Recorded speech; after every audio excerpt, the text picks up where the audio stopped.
आजपासून आपण अभ्यासणार आहोत इयत्ता 8वीच्या विज्ञान विषयाच्या प्रकरणातील कृतीयुक्त प्रश्न activity based questions for standard 8 subject science.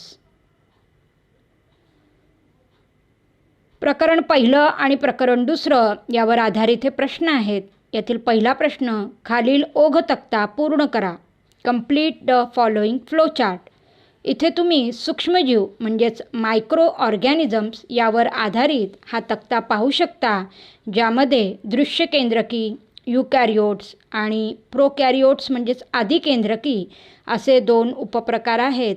त्याचप्रमाणे दृश्य केंद्रकीमध्ये पुन्हा आदिजीव प्रोटिस्टा, शैवाल, अल्गी आणि कवके फंगाय असे 3 प्रकार येतात. तर आदिकेंद्रकी म्हणजेच प्रोकॅरियोट्समध्ये जीवाणू, बॅक्टेरिया हा एक प्रकार येतो.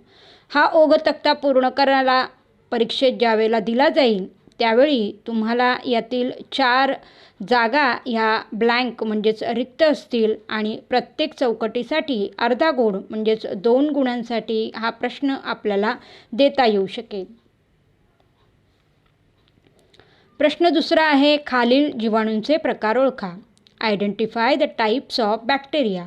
ABCD याप्रमाणे 4 जीवाणू जे आहेत त्यांचे प्रकार तुम्हाला चित्र दिलेले असतील आणि त्यांचे प्रकार तुम्हाला ओळखायचे असतील. याची उत्तरे आहेत. A आहे गोलाणू म्हणजेच कोकस, B आहे दंडाणू म्हणजे बॅसिलस, C सर्पिलाकार स्पायरिलियम आणि D स्वल्पविरामाकृती म्हणजेच विब्रिओ. प्रश्न तिसरा, दिलेल्या आकृतीचे निरीक्षण करून विचारलेल्या प्रश्नांची उत्तरे द्या. With the help of diagram answer the following question. प्रत्येकी 1 गुणांसाठी असे हे 3 प्रश्न.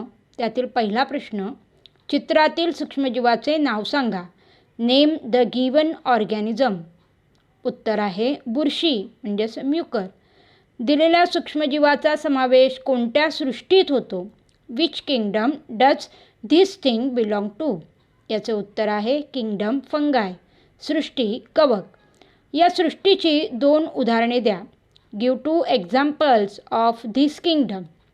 यापैकी पहिलं बेकर्स ईस्ट जे पाव तयार करण्यासाठी वापरलं जातं आणि दुसरं अळंबी म्हणजेच मशरूम हॉटेलमध्ये सूपमध्ये याचा वापर आवर्जून केला जातो. खालील आदिजीवांचे नाव लिहून त्यापासून मानवाला कोणता आजार होतो ते सांगा. Identify the type of protozoa and the disease which it causes. 2 चित्र तुम्हाला दिलेली आहेत. यापैकी पहिला आदिजीव आहे एंटामिवा हिस्टोलॉटिका जो अमांश होण्यास कारणीभूत ठरतो. It causes अमिबायसिस.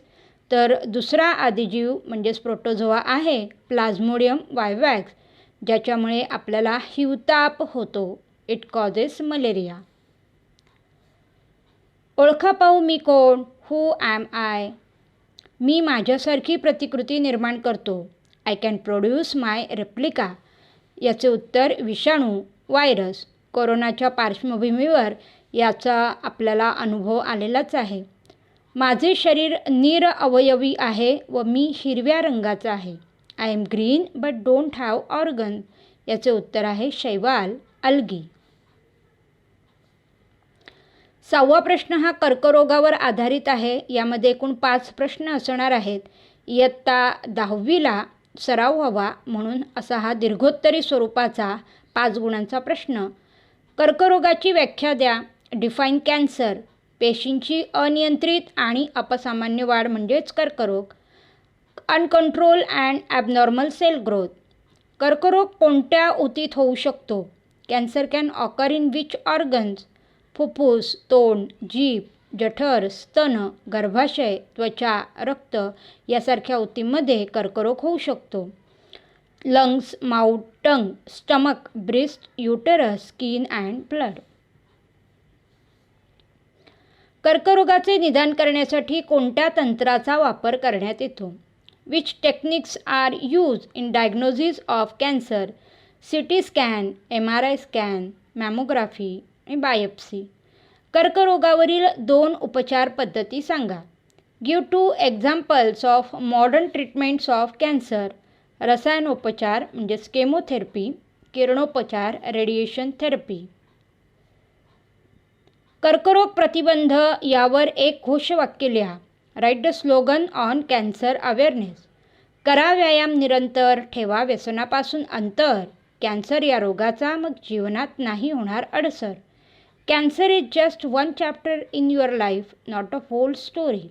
अशा पद्धतीने हे 5 प्रश्न 5 गुणांसाठी असा हा 6वा आपला प्रश्न होता. हृदयविकारावरील उपचारांवर आधारित ओघ तक्ता पूर्ण करा. Complete the following flow chart to show treatment for heart diseases. इथे सुद्धा हृदयविकार म्हणजे हार्ट डिझीजवर आपल्याला एकूण 6 उपचार पद्धती ज्या आहेत त्या दिलेल्या आहेत. जे तक्ते जे आहेत ते पूर्णपणे ब्लँक म्हणजेच रिकामे असतील आणि ते तुम्हाला भरावे लागतील. यातील पहिली उपचार पद्धती आहे अँजिओप्लास्टी, दुसरी आहे बायपास सर्जरी, तिसरी आहे ओपन हार्ट सर्जरी, हृदय प्रत्यारोपण म्हणजेच हार्ट ट्रान्सप्लांट, स्टेंट्स टाकणे, इन्स्टॉलेशन ऑफ स्टेंट आणि पेसमेकर बसवणे, इन्स्टॉलेशन ऑफ पेसमेकर. 8वा प्रश्न, जेनेरिक औषधांचे 2 फायदे सांगा. Give 2 advantages of generic medicine. Branded औषधांच्या समकक्ष व त्याच दर्जाची, at in quality with branded medicines. दुसरा, जेनेरिक औषधांची किंमत ब्रँडेड औषधांच्या किमतीपेक्षा तुलनेने खूपच कमी. Production cost of generic medicine is very low as compare to branded one. 9वा प्रश्न आहे. इथे एक तुम्हाला पूर्ण चित्र जे आहे ते दिलेलं आहे, जे डेंग्यू कारणे आणि प्रतिबंधात्मक उपाय यावर आधारित आहे. त्याचं निरीक्षण तुम्हाला करायचं आहे आणि त्याचं वर्णन चौकटीत लिहायचं आहे. Observe the picture based on reason and precaution of dengue and write description in the boxes. एकूण 6 इथे रिकाम्या जागा ज्या आहेत त्या दिलेल्या आहेत आणि त्याची उत्तरे एकूण 6 म्हणण्यापेक्षा एकूण 7 जागा आहेत आणि त्याची उत्तरेही पुढीलप्रमाणे.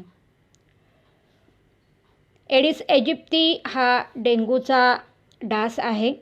Using mosquito coils to repel them. डास निवारक कॉईलचा वापर पहिल्या चित्रात दिसतोय. फ्युमिगेशन बाय इन्सेक्टिसाइड, जैविक कीटकनाशकांचा वापर. तिसरं चित्र आहे guppies can control the larvae. डासांच्या आळ्या खाणारे गप्पी मासे पाळणे. चौथं चित्र आहे reproduction breeding of mosquitoes in tank. मोठ्या टाक्यांमधील डासांचे पुनरुत्पादन. 5वं चित्र utensils accumulation of water in manmade containers causes breeding of Aedes mosquitoes. साठवलेल्या स्वच्छ पाण्यात डासांची पैदास. 6वं चित्र आहे वॉटर कूलर आणि 7वं इन्फेक्शन टू बेबीज म्हणजेच लहान मुलांमधील संसर्ग. शेवटचा प्रश्न आपला आहे. खालील प्रश्नांची उत्तरे लिहा. Answer the following question. AIDS या रोगावर आधारित असे हे 3 प्रश्न आहेत. एड्स या शब्दाचा अर्थ सांगा. Give the full form of AIDS. मानवी रोगप्रतिकारशक्ती कमी करणारा आजार. ए म्हणजेच ॲक्वायर्ड इम्युनो डेफिशियन्सी सिंड्रोम. अशा पद्धतीने यातील प्रत्येक शब्दातील पहिलं अक्षर AIDS एड्स तयार झालेलं आहे. हा रोग कोणत्या विषाणूमुळे होतो? HIV virus, human immuno deficiency virus. एड्सचे नेमके निदान करण्यासाठी कोणती चाचणी वापरली जाते?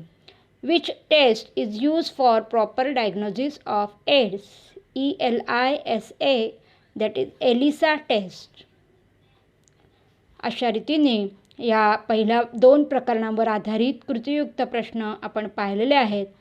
हा व्हिडिओ तुम्हाला आवडला असेल तर नक्कीच लाईक करा, कमेंट करा, शेअर करा, सबस्क्राईब करा. भेटू पुढील व्हिडिओमध्ये. तोपर्यंत थँक्स फॉर वॉचिंग.